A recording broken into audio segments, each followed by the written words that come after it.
Hi friends, మనం ఈరోజు తెలుసుకోబోతున్నటువంటి topic ఏంటంటే ప్రజాస్వామ్యం. ఇంటర్మీడియట్ ఫస్ట్ ఇయర్లో ఉండేది. ఇది వచ్చేసి 9th to intermediate linked topic అండి. ఇప్పుడు మోస్ట్ ఇంపార్టెంట్ టాపిక్ ప్రజాస్వామ్యం. దీన్ని ఆంగ్లంలో డెమోక్రసీ అంటారు. ఈ ప్రజాస్వామ్యం అనే భావన మనకి ఎప్పటి నుంచి మొదలైంది, దీని గురించి మొత్తం చూద్దామండి.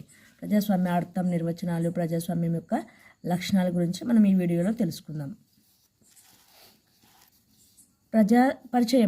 ప్రజాస్వామ్య ప్రభుత్వాన్ని ప్రఖ్యాతి పొందిన విశిష్టమైన ముఖ్యమైన ప్రభుత్వంగా చెప్పవచ్చు. అంటే మన భారతదేశంలో ప్రజాస్వామ్యం అనేది చాలా ముఖ్యమైనటువంటి ప్రభుత్వం. ఈ గ్రీక్ భాషా పదాలు, ఈ ప్రజాస్వామ్యం అనేది పదం ఎక్కడి నుంచి వచ్చిందంటే గ్రీకు భాష నుంచి వచ్చిందని. గ్రీకు భాషా పదాలైన డెమోస్, క్రెటియా అనే పదాల కలయికగా ఆంగ్ల భాషలో డెమోక్రసీ అనే పదం పుట్టింది. ఇందాక మనం ప్రజాస్వామ్యం అంటే ఆంగ్లంలో డెమోక్రసీ అని చెప్పుకున్నాం కదండి. సో ఇక్కడ డెమోక్రసీ అంటే డెమోస్ అంటే ప్రజలు, క్రిటియా అంటే పాలన లేదా అధికారం అని చెప్పవచ్చు. కాబట్టి స్థూలంగా డెమోక్రసీ అంటే ఏంటంటే ప్రజాస్వామ్యం అంటే ప్రజల ప్రభుత్వం అని అర్థం. ప్రస్తుత ఆధునిక ప్రపంచంలో ప్రజాస్వామ్య ఏర్పాటు అనేది ప్రజలకు, ప్రభుత్వాలకు తప్పనిసరి లక్ష్యంగా మారింది. ప్రపంచ దేశాలలో ప్రజా సంక్షేమాన్ని సాధించడానికి అత్యున్నతమైన ప్రజాస్వామ్యాన్ని ఒక సాధనంగా భావిస్తున్నారు. అంటే మన ఈ ప్రపంచంలో ఉన్నటువంటి దేశాలన్నింటిలోనూ ప్రజా సంక్షేమాన్ని సాధించాలి అంటే అందుకు సరైనటువంటి మార్గం ఏదంటే ప్రజాస్వామ్యం అనే ఒక సాధనాన్ని ఉపయోగిస్తున్నారు. మనకి ఈ ప్రజాస్వామ్యం అనేది ఎలా వచ్చింది, ప్రజాస్వామ్యం యొక్క పుట్టుక ఏంటి, దాని పురోగతి ఏంటి, ఇది ఎలా అభివృద్ధి చెందింది అంటే ఈ ప్రజాస్వామ్య భావన లేదా ప్రజాస్వామ్య సంస్థలు అనేవి మనకు కొత్త కాదు. ప్రాచీన కాలంలోని చాలా దేశాలలో ప్రజాస్వామ్య ఛాయలు మనం ఇంతకుముందే చూడొచ్చండి. ఇంతకుముందు ఉన్నాయి కానీ పర్టికులర్గా అవన్నీ తెలియదు మనకి. ప్రజాస్వామ్యం అనే పదం ఏ శతాబ్దంలో గుర్తించబడింది అంటే క్రీస్తు పూర్వం 5వ శతాబ్దంలోనే మనకు ప్రజాస్వామ్యం అనే పదం గుర్తించబడింది. అందుకు ఉదాహరణ అంటే ప్రజాస్వామ్య దేశాలకు ఉదాహరణ ఏదంటే ప్రాచీన కాలంలో గ్రీకు నగర రాజ్యాలైన ఏథెన్స్, స్పార్టా, రోమ్ ఈ దేశాలలో ప్రజాస్వామ్యం 5వ శతాబ్దంలోనే ప్రారంభమైంది అని మనం చెప్పుకోవచ్చు. క్రమంగా అది విస్తరిస్తూ వచ్చింది. ఆధునికంగా అయితే 17వ శతాబ్దిలో ఇంగ్లాండ్ దేశంలో నియంతృత్వాన్ని అరికట్టేందుకు ప్రజాస్వామ్య సంస్థలు పురోగమించాయి. ప్రాచీన కాలంలో ఉన్నటువంటి ప్రజాస్వామ్య దేశాలుగా గుర్తించబడినవి ఏవంటే ఏథెన్సు, స్పార్టా, రోమ్. ప్రజాస్వామ్య అనే పదం గుర్తించబడిన శతాబ్దం క్రీస్తుపూర్వం 5వ శతాబ్దం. ఇది ప్రాచీన కాలంలో. మరి ఆధునిక కాలంలో ఎప్పుడు అంటే 17వ శతాబ్దిలో ఇంగ్లాండ్ దేశంలో ఈ ప్రజాస్వామ్యం అనేది సంస్థలు పురోగమించాయి. ఎందుకంటే నియంతృత్వాన్ని అరికట్టేందుకు అని చెప్పొచ్చండి.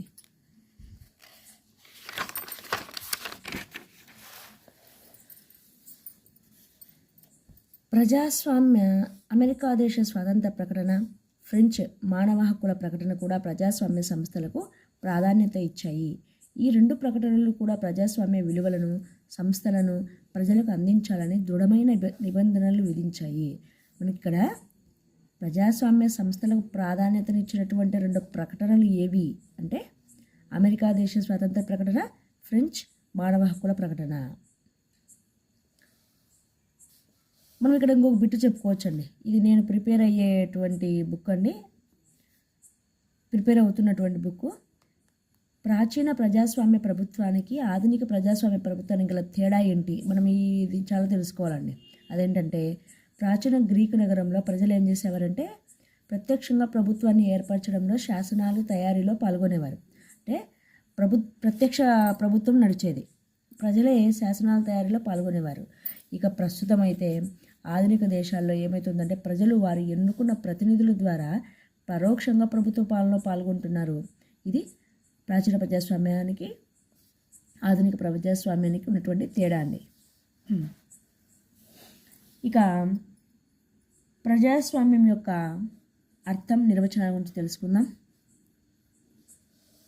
మనము ఆల్రెడీ చెప్పుకున్నాం, డెమోసు, క్రేటియా అనే గ్రీకు పదాల కలయిక వలన మనకు డెమోక్రసీ అనేది ఏర్పడిందని చెప్పుకున్నాము.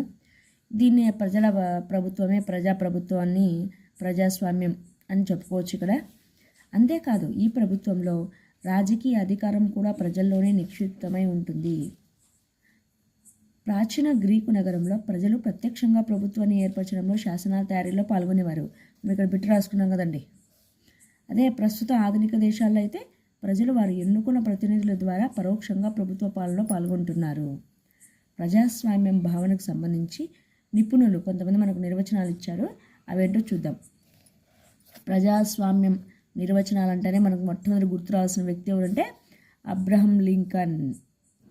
ఈయన ఏం చెప్పారంటే ప్రజాస్వామ్యం గురించి, ప్రజల చేత ప్రజల కొరకు ప్రజలే నిర్వహించుకునే ప్రభుత్వమే ప్రజాస్వామ్యం అని నిర్వచించినటువంటి వ్యక్తి ఎవరంటే అబ్రహం లింకన్. ఇక లార్డ్ బ్రైస్ అనే ఆయన ఏం నిర్వచించారో చూద్దాం. ఏ సమాజంలో ప్రభుత్వాధికారం చట్టరీత్యా ఏదో ఒక వర్గం లేదా వర్గాల చేతుల్లో గాక మొత్తం సభ్యులకు చెందుతుందో అదే ప్రజాస్వామ్యం అవుతుంది. అంటే ఇక్కడ ఏ సమాజంలో అయినా సరే ప్రభుత్వ అధికారం చట్టరీత్యా ఏదో ఒక వర్గం లేదా వర్గాల చేతుల్లో ఉండకుండా, ఇప్పుడే ఒక వర్గం వాళ్ళు పరిపాలించడం, లేదంటే కొన్ని వర్గాల వారు మాత్రమే రాజ్యాన్ని పరిపాలించకుండా అధికారం అనేది మొత్తం సభ్యులకు, అందరికీ, సమాజంలో ఉన్న సభ్యులందరికీ చెందుతుందో అదే ప్రజాస్వామ్యం అవుతుంది అని నిర్వచించిన వారు ఎవరంటే లార్డ్ బ్రైస్. ఇక మెకైవర్ అని ఆయన ఏమని నిర్వచించారంటే ఎవరు ఎలా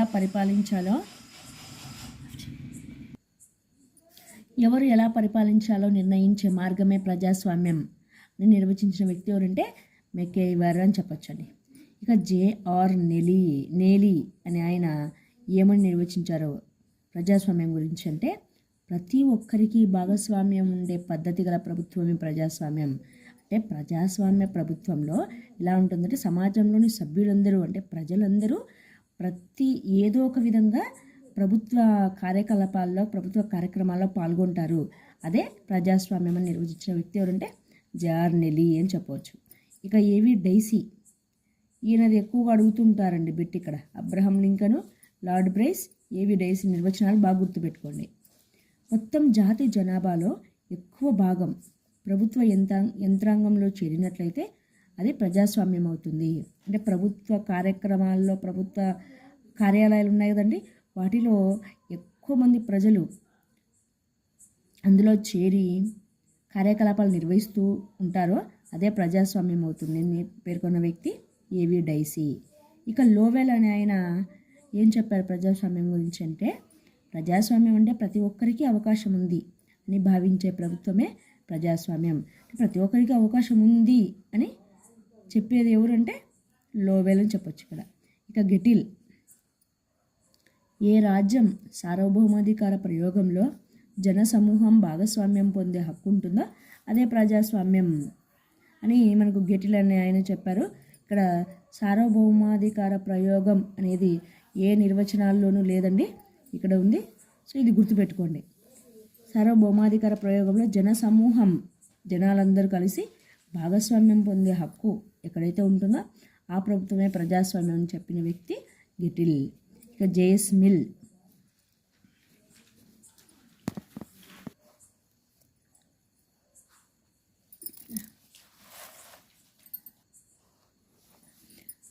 నెక్స్ట్ మన మాజిని, ఈయన ఏం చెప్పారంటే చూద్దాం.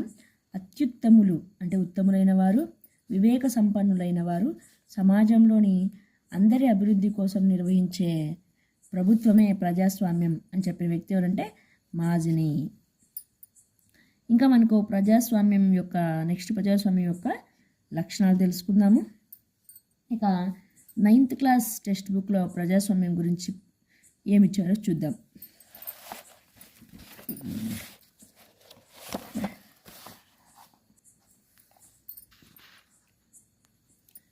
మనకి ఇది 9th class social text book అండి, పాలిటిక్స్. ఇందులో కూడా మనకు ప్రజాస్వామ్యం గురించి ఇచ్చారు. అంటే ప్రజాస్వామ్యం అంటే ఏంటి, ప్రజాస్వామ్య ప్రభుత్వాలు ఏది, ప్రజాస్వామ్యేతర ప్రభుత్వాలు ఏవి అని ఇచ్చారు. ఇక్కడ టీచర్కు విద్యార్థిలో జరుగుతున్నటువంటి సంభాషణ గురించి ఇచ్చారు. ఇందులో మనం తెలుసుకోవాల్సినటువంటి ఇంపార్టెంట్ పాయింట్స్ ఏమున్నాయంటే మొట్టమొదట అబ్రహం లింకన్ గారి నిర్వచనం ఇంతకుముందే చెప్పుకున్నా కదండి. అందులో అబ్రహం లింకన్ గారు ప్రజాస్వామ్యాన్ని గురించి ఏమని నిర్వచించారంటే, ప్రజల చేత ప్రజల కొరకు ఏర్పడిన ప్రభుత్వమే ప్రజాస్వామ్యం అని నిర్వచించిన వారు ఎవరంటే అబ్రహం లింకన్ అని చెప్పుకోవచ్చు. నెక్స్ట్ ప్రజాస్వామ్యం అనే పదం దేని నుండి వచ్చిందంటే చెప్పుకున్నాం ఆల్రెడీ. డెమోక్రేషియా అనే గ్రీకు పదం నుంచి వచ్చింది. గ్రీకు భాషలో డెమోస్ అంటే ప్రజలు, మరి క్రేషియా అంటే ఏమిటంటే పాలన, అధికారం అని చెప్పొచ్చు. ఈ పాయింట్స్ ఇక్కడ ఉన్నాయండి.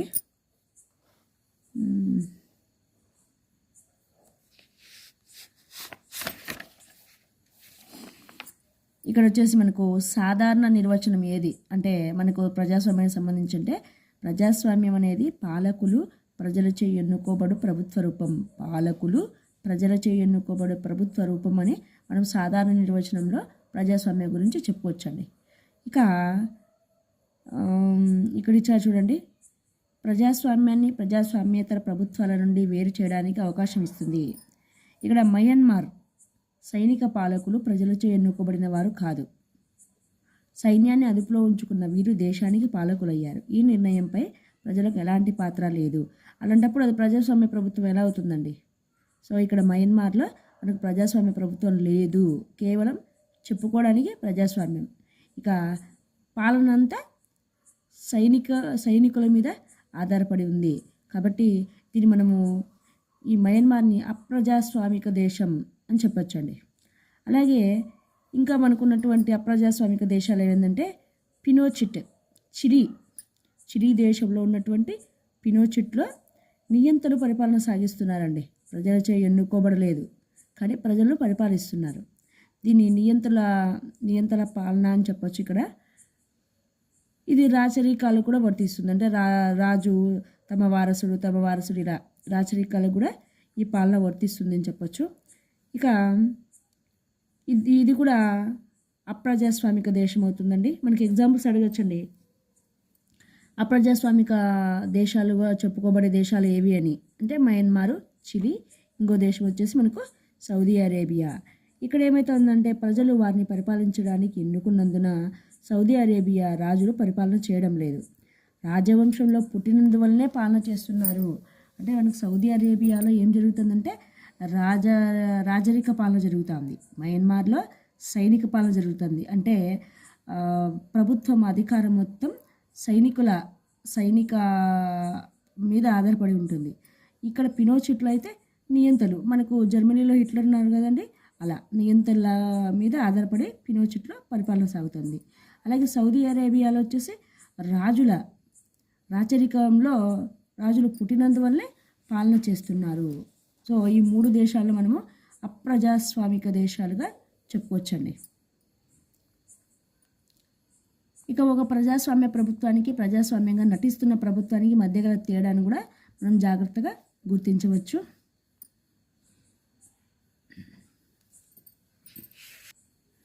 మనం ఇప్పుడు ప్రజాస్వామ్యం యొక్క లక్షణాల గురించి తెలుసుకుందామండి. ఇందులో స్వేచ్ఛ అనే అంశం గురించి తెలుసుకుందాము. ప్రజాస్వామ్యం స్వేచ్ఛ, సమానత్వం అనే పునాదులపైనే ఆధారపడి ఉంది. ప్రజాస్వామ్య ప్రభుత్వ ప్రధాన లక్ష్యం ప్రజలకు సాధ్యమైనంత ఎక్కువ స్వేచ్ఛను అందించడమే. ప్రజలకు రాజ్యాంగపరమైన స్వేచ్ఛను అందించడంలో ప్రజాస్వామ్య ప్రభుత్వం ఒక్కటే హామీ ఇవ్వగలదు అని చెప్పొచ్చు. నిజమే కదండి. ప్రజాస్వామ్య ప్రభుత్వంలో ప్రజలు పొందేటువంటి ఈ హక్కు ఏదంటే మొట్టమొదట స్వేచ్ఛ, సమానత్వం అని చెప్పొచ్చు. ఈ స్వేచ్ఛ, సమానత్వం లేకపోతే ఆ దేశంలో ప్రజాస్వామ్యం ఉన్నట్లే కాదు, అది పేరుకు మాత్రమే ప్రజాస్వామ్యం అవుతుంది. ఈ ప్రజాస్వామ్య ప్రభుత్వం యొక్క ప్రధాన లక్ష్యం ఏంటంటే ప్రజలకు సాధ్యమైనంత ఎక్కువ స్వేచ్ఛను అందించడం మనం ఇక్కడ చెప్పవచ్చు. ఇక రెండవ అంశం అండి లక్షణాల్లో సమానత్వం. ఇక్కడ మనకు ప్రొఫెసర్ సిలీ అనే ఆయన ఏం చెప్పారంటే ప్రజాస్వామ్యం గురించి, ప్రజాస్వామ్యం అనేది ప్రతి ఒక్కరికి భాగస్వామ్యం ఉండే ప్రభుత్వమే ప్రజాస్వామ్యం అని చెప్పడం జరిగింది. ప్రతి ఒక్కరికి భాగస్వామ్యం ఉండేది. ప్రజాస్వామ్య ప్రభుత్వంలో ప్రతి ఒక్కరికి రాజకీయ వ్యవహారాల్లో పాల్గొనే అవకాశం వస్తుంది. ఈ విధానంలో ప్రతి పౌరుడికి ఓటు వేసే హక్కు, ఎన్నికల్లో పోటీ చేసే హక్కు ఉంటుంది. మనకు సమానత్వం అంటే ఇక్కడ రాజకీయాల్లో ప్రతి ఒక్కరూ పాల్గొనే హక్కు ఉంటుంది, ప్రతి ఒక్కరికి, ఎవరికైనా సమాజంలో ఉన్న వాళ్ళకి. అదేవిధంగా ప్రతి పౌరుడికి ఓటు వేసే హక్కు ఉన్నటువంటి ఇవి ఏ ప్రభుత్వంలో ఉంటాయంటే ప్రజాస్వామ్య ప్రభుత్వంలో, సమానత్వంలో ఉంటాయి. ప్రజాస్వామ్యం యొక్క లక్షణాలు ఇదే అని చెప్పచ్చు. ఇక ప్రజాస్వామ్య ప్రభుత్వంలో ఉన్నటువంటి ప్రధానమైన శాఖ ఏదంటే న్యాయశాఖ. న్యాయశాఖ ఎలా ఉంటుందంటే స్వతంత్రంగా వ్యవహరిస్తుంది. ఖచ్చితంగా న్యాయశాఖ స్వతంత్రంగా పనిచేస్తుంది. అంటే వేరే ఏ శాఖ మీద, అంటే శాసనశాఖ, కార్యనిర్వాహక శాఖ ఏ దాని మీద ఆధారపడి ఉండదు. స్వతంత్రంగా నిర్ణయాలు తీసుకునే హక్కు ఉన్నటువంటి శాఖ ఏదంటే న్యాయశాఖ. ఇక పౌర ప్రభుత్వం ప్రజల చేత ఓటు హక్కు ద్వారా స్వచ్ఛందంగా ఎవరి ప్రలోభానికి లొంగకుండా ఎన్నుకునే ప్రభుత్వమే ప్రజాస్వామ్యం. అంటే ప్రజలు ఓటు వేస్తారు కదండి. ఓటు హక్కు ద్వారా స్వచ్ఛందంగా ఎవరి ప్రలోభానికి లొంగకుండా ఎన్నుకునే హక్కు ప్రజలకు ఉంది. ఏ ప్రభుత్వంలో అంటే ప్రజాస్వామ్య ప్రభుత్వంలో అని చెప్పవచ్చు. ప్రజాస్వామ్యం బ్యాలెట్ ప్రభుత్వమే కానీ బుల్లెట్ ప్రభుత్వం కాదు. అంటే ఇక్కడ నియంతృత్వం అనేది ఉండదు. ప్రజలకే పూర్తి స్వేచ్ఛ, హక్కు అన్నీ ఉంటాయని మనం ఇక్కడ చెప్పుకోవచ్చు. ఇక ప్రజాస్వామ్య ప్రభుత్వంలో లక్షణాల్లో మరొక లక్షణం ఏంటంటే అధిక సంఖ్యాకుల పాలన. ప్రజాస్వామ్యం అధిక సంఖ్యాకుల మద్దతుతో అల్పసంఖ్యాకులకు రక్షణ కల్పించే ప్రభుత్వం. అంటే ఇక్కడ ప్రజాస్వామ్య ప్రభుత్వ కార్యక్రమాల్లో అధిక సంఖ్యాకులు పాల్గొంటారు, కానీ అల్పసంఖ్యాకులకు కూడా రక్షణ కల్పించే ప్రభుత్వం ఏదంటే ప్రజాస్వామ్య ప్రభుత్వం. ప్రతి ప్రజాస్వామ్య దేశంలో ఏ పార్టీకి అయితే మెజారిటీ శాసనసభ సీట్లు దక్కుతాయో ఆ పార్టీయే అధికారంలోకి వస్తుంది. ఇవన్నీ మనకు తెలిసిన విషయమే అండి. అంటే ప్రజాస్వామ్యం అధిక సంఖ్యాకుల మద్దతు ఉన్నటువంటి ప్రభుత్వం అని చెప్పవచ్చు. ఇక 6వ లక్షణం రాజ్యాంగ నిబంధనల అమలు. ప్రజాస్వామ్యం ఖచ్చితంగా రాజ్యాంగ నిబంధనలపైనే పనిచేస్తుంది. మనకు రాజ్యాంగం ఉంది కదండి. మన రాజ్యాంగకర్తలు ఎంతోమంది 2 సంవత్సరాల పైగా శ్రమించి పోరాడి మనకు రాజ్యాంగాన్ని రచించారు. ఈ రాజ్యాంగంలో ఉన్నటువంటి నిబంధనలు ఉన్నాయి కదా, దానిపైనే ప్రజాస్వామ్య ప్రభుత్వం ఆధారపడి పనిచేస్తుంది. అది లిఖితపూర్వక రాజ్యాంగం కావచ్చు లేదా అలిఖిత రాజ్యాంగం కావచ్చు. ఏదేమైనా రాజ్యాంగ నిబంధనలు లోబడే ప్రభుత్వం ఉంటుంది అని మనం ఇక్కడ చెప్పుకోవచ్చు. సామ్రాజ్యవాదానికి, యుద్ధానికి వ్యతిరేకమైనదే ప్రజాస్వామ్య ప్రభుత్వం. అంటే ప్రజాస్వామ్యం అనేది అంతర్జాతీయ శాంతి, సమానత్వం, న్యాయం, సహకారం అనే అంశాలకు విలువనిస్తుందండి. ప్రజాస్వామ్య ప్రభుత్వం మొట్టమొదట తీసుకున్నటువంటి అంశాలు దేనికి విలువ ఇస్తుంది అంటే అంతర్జాతీయ శాంతికి విలువ ఇస్తుందండి. అలాగే ప్రజలందరూ సమానత్వంగా ఉండాలి. న్యాయం అందరికీ సమానమే. సహకారం ఒకరికొకరు అన్నట్లు సహకార భావనతో ఉండాలి అనే అంశాలకు విలువనిస్తుంది. ప్రజాస్వామ్యం తీవ్ర జాతీయవాదానికి, సామ్రాజ్యవాదానికి, యుద్ధానికి వ్యతిరేకం. తీవ్రంగా వాళ్ళ జాతి మీద దురహంకారం, దురభిమానం ఉండదాన్ని ప్రజాస్వామ్యం వ్యతిరేకిస్తుంది. సామ్రాజ్యవాదాన్ని వ్యతిరేకిస్తుందండి. యుద్ధాలకు వ్యతిరేకమైనది, పూర్తి వ్యతిరేకమైనది ఏదంటే ప్రజాస్వామ్య ప్రభుత్వం. ఇక 8వ అంశం అండి, ఇక్కడ బల ప్రయోగాలకు అవకాశం లేదు. అంటే ప్రజాస్వామ్యంలో బల ప్రయోగానికి అవకాశం లేదు. ఎలా అంటే ప్రజా సంక్షేమం పేరిట కూడా బలవంతపు విధానాలు, చట్టాలు ప్రజలపై రుద్దడానికి ప్రజాస్వామ్యంలో అవకాశం లేదు. పేరుకు ప్రజాస్వామ్య ప్రభుత్వం ఉండి ఉన్నటువంటి ప్రభుత్వమే, గవర్నమెంట్ అనేది ప్రజల మీద బలవంతంగా కొన్ని రూల్స్ అనేటివి అప్లై చేస్తే అది ప్రజాస్వామ్య ప్రభుత్వం కాదు. ప్రజాస్వామ్య ప్రభుత్వంలో బలవంతపు విధానాలు, చట్టాలు ప్రజలపై రుద్దడానికి ఏ ప్రభుత్వానికి అధికారం లేదండి. సో ప్రజాస్వామ్య ప్రభుత్వం యొక్క ప్రధాన లక్షణం ఇది. ఇక మానవ హక్కులకు ప్రాధాన్యత ఎలా ఉంటుందంటే ప్రజాస్వామ్య ప్రభుత్వంలో వ్యక్తుల ఔన్నత్యానికి, మానవ హక్కులకు ప్రాధాన్యత లభిస్తుంది. వాస్తవంగా చెప్పాలంటే రాజ్యాంగపరంగా హక్కులు కల్పించడం ప్రజాస్వామ్య ప్రాథమిక బాధ్యతగా చెప్పవచ్చు. మన ప్రజాస్వామ్య ప్రభుత్వం యొక్క ప్రధాన విధి ఏదంటే హక్కులు కల్పించడం.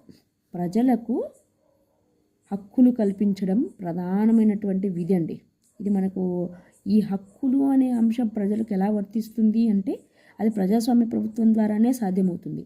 అంతేగాని నియంతృత్వ ప్రభుత్వం ద్వారా సాధ్యం కాదు, రాచరిక ప్రభుత్వం ద్వారా సాధ్యం కాదు అని చెప్పొచ్చండి. సైనిక పాలన ద్వారా కూడా, సైనిక నియంతృత్వం ఉండే దేశంలో కూడా ఈ హక్కులు అనేది లభించవు ప్రజలకు అని చెప్పచ్చు. ఇక వాక్ స్వాతంత్రం. ప్రజాస్వామ్యంలో ప్రతి ఒక్కరికి తమ అభిప్రాయాలను వెలిబుచ్చే హక్కు ఉంది. ఎవరైనా ఏదైనా తమకున్నటువంటి అభిప్రాయాలను ఇతరులకు చెప్పే హక్కు వాక్ స్వాతంత్రం ఏ ప్రభుత్వంలో ఉందంటే ప్రజాస్వామ్య ప్రభుత్వంలో ఉంది. తమ భావాలను వ్యక్తం చేయడంలో ఎవరి బలప్రయోగం ఉండదు అని చెప్పొచ్చు మనం ఇక్కడ. అలాగే ఆదర్శాలకు సిద్ధాంతాలకు ప్రోత్సాహం లభిస్తుందండి ప్రజాస్వామ్య ప్రభుత్వంలో.